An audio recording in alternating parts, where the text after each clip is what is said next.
Hey guys! Alright, so today we're talking about solving absolute value inequalities. Alright, recall, absolute values are distances.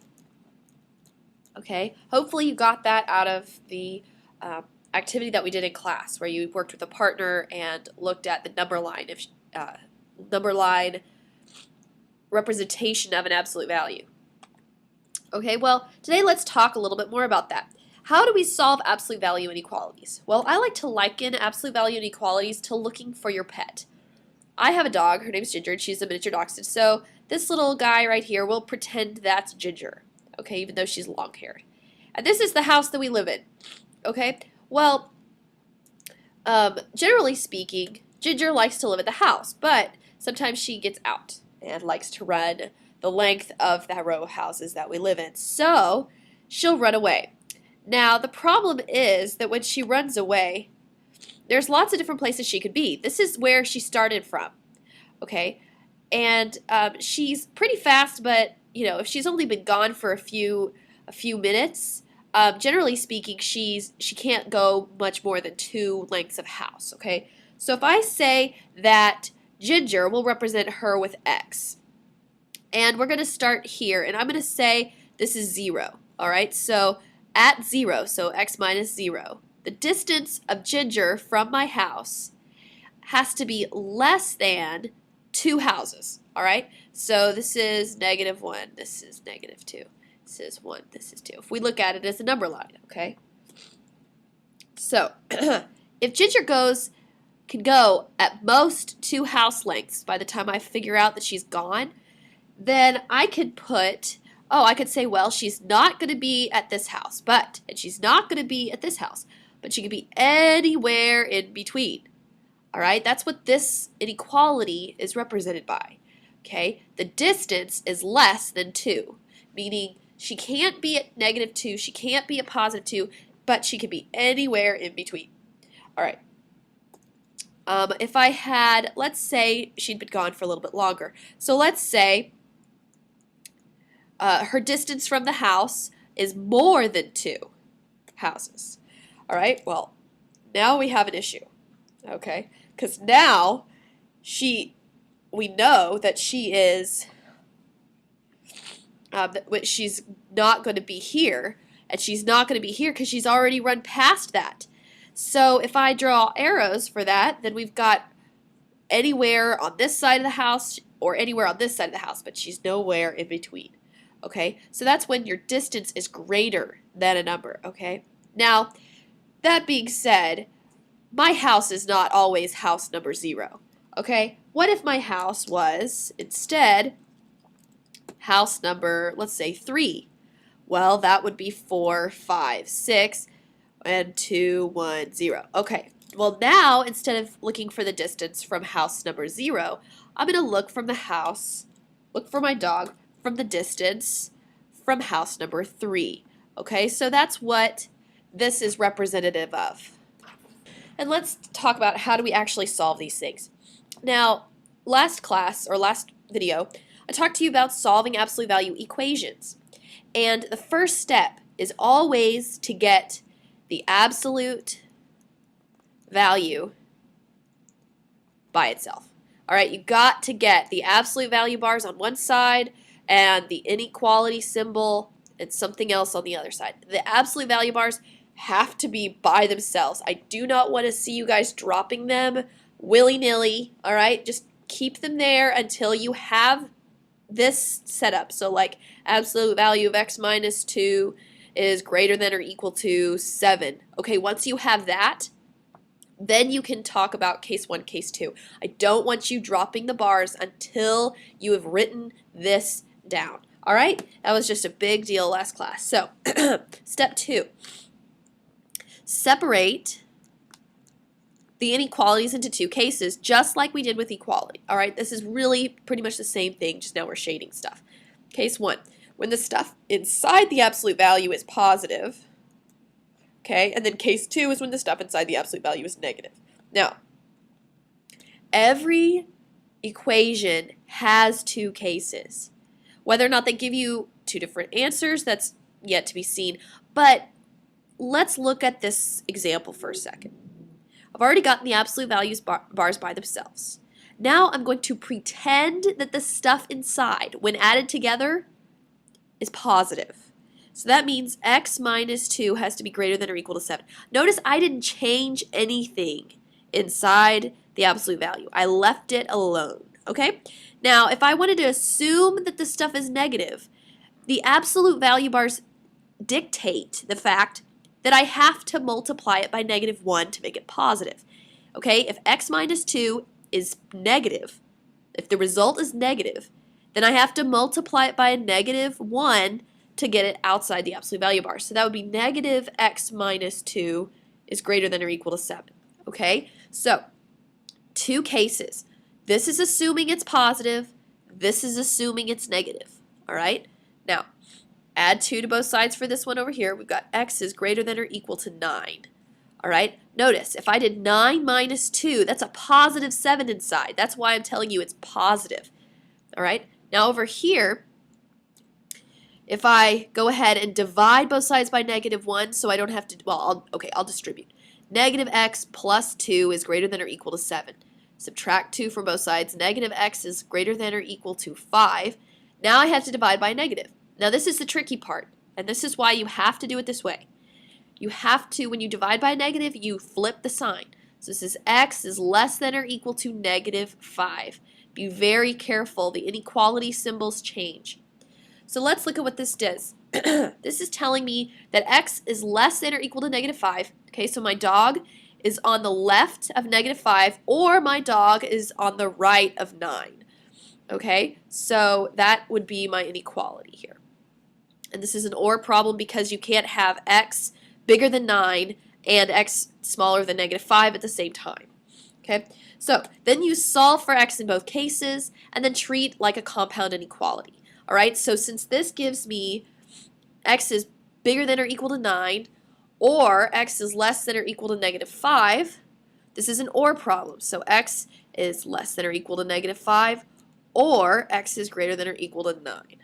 All right. So let's try one. Here's an example. Problem number 1. Well, these absolute value bars need to get put by themselves. We got to get the armies away from the castle. So -3, -3. Absolute value of x is less than 9. Okay, now we know that Ginger, the distance from Ginger to 0 is less than 9. Okay, so here we go. X is less than 9 or negative x is less than 9. So x is less than 9, that's one situation, or x is greater than -9. All right, well, if we graph that, here's -9, here's +9. This says x is bigger than -9, so that's from here up, and x is less than 9, so that stops here. Now, I will accept this. For absolute values, if you want to use the dots, that's okay. All right, if it helps you out. Okay, so this is an AND problem, and I can write it as one inequality. -9 is less than x, which is less than 9. All right, there we go. And my my interval notation would be -9 to 9. There we go. All right, so let's try another one. First, we have to add 3 to both sides. So we have the absolute value of x is less than 2. Okay, so positive value is less than 2. Negative x is less than 2. So x is less than 2. And x is greater than -2. So here's -2. Here's +2. Does not equal -2. Does not equal +2. X is greater than -2 and less than +2. So we have -2 to 2. All right, and that right there is my interval notation solution. And my inequality is x is less than 2 or x is greater than -2. Okay, so this is like Ginger is between houses -2 and 2. All right, here we're starting at a different midpoint. Our midpoint now is 1. Okay, so Ginger, what's the distance between Ginger and the house if the distance between Ginger and the house is less than or equal to 2? All right, so the bars are by itself, so I'm going to go ahead and separate it out. X minus 1 has to be less than or equal to 2, x minus 1 has to be greater, negative x minus 1 has to be less than or equal to 2. Okay, so this one gives me x is less than or equal to 3, and we've got negative x plus 1 is less than or equal to 2. So negative x is less than or equal to 1. Flip the sign when I change this, when I multiply by negative, x is greater than or equal to negative 1. So here's negative 1, here's 3, 1, negative 1, 0, 1, 2, 3. Well, that's really bad, but whatever. Okay, so that means here we go, we've got can be greater than 1 and less than 3, anywhere in between. All right, so close dot to close dot. All right, so that includes negative 1 to 3, and my inequality notation will be negative 1 is less than or equal to x, which is less than or equal to 3. Okay? All right, note, when rewriting an inequality that has a greater than or equal to symbol, okay, like the absolute value is greater than some number, okay, you can't write the answer as one inequality. If left together, it would imply that a positive number is less than a negative number, which is not correct. Okay, so notice all of these previous ones were absolute value is less than. Absolute value is less than, distance is less, distance is less. Now we're going to do distances more, okay? So first we have to add 20 to both sides. The absolute value of x is greater than 7. So that means the distance from Ginger to the house, which the house number is 0, is greater than 7. So I've got positive is greater than 7 and the negative value of x is greater than 7. So x is greater than 7 or x is less than negative 7. All right, so if I were to graph this, I've got negative 7 and positive 7.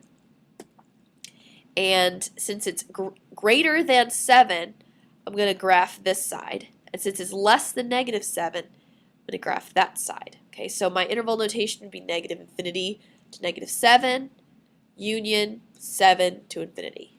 All right? So, there we go. Here's another one. First, we have to get the absolute value bars by itself. Subtract 3 from both sides.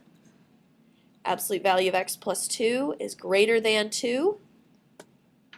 So, distance from negative 2 is greater than 2. So we've got, remember, it's the opposite of whatever's inside, if you remember that from the thing we did. All right, so we've got the positive values, x plus 2 is greater than 2, and the negative x plus 2 is greater than 2. So x is greater than 0, but the negative x minus 2 is greater than 2. So negative x is greater than 4, so x is less than negative 4. So when I graph this, here's negative 4, here's 0. Oh, okay, so we've got these two inequalities. So here we've got x is greater than 0 or x is less than negative 4. So we graph this one, we graph that one, and I'm going to write it in interval notation, negative infinity to negative 4, union 0 to infinity. All right, so there we go. Okay, here's part B. Minus 14, so absolute value of x is greater than or equal to 5. So positive x is greater than or equal to 5, or the negative value of x, excuse me, is greater than or equal to 5. So x is less than or equal to negative 5. Graph it. Negative 5 and 5. La la la. Okay. Ginger is either on the left side, so less than negative 5, or greater than positive 5, excuse me.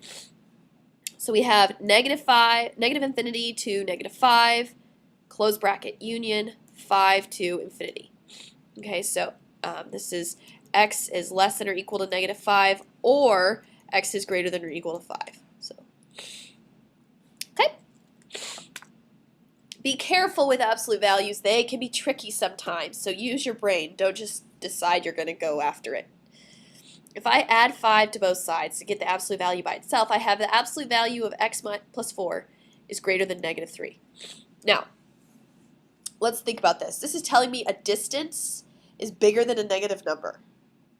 If a distance is bigger than a negative number, that's always true. I don't care what x is at that point because the distance is bigger than a negative number. Positive is always bigger than a negative, so this is all real numbers. Okay, so it's infinity, negative infinity to infinity are the solutions. Now let's look at this one. Subtract 9. The absolute value of x minus 2 is less than a negative number. Well, can a positive number be less than a negative number? No, that's silly, okay? So, since a positive number is not less than a negative number, there's no solution, okay? So be careful. If you get a negative number over here, you're going to have one of these two solutions, okay? All right, what to do next? Go to Edmodo under 3.7, Solving Absolute Value Inequalities assignment, click on Turn It In. In response box, list 3 things you learned, explain them well. If you learned them well, you should be able to explain them. Number 1, one good question unless you have more. If you understood everything, you don't have a question, just say so.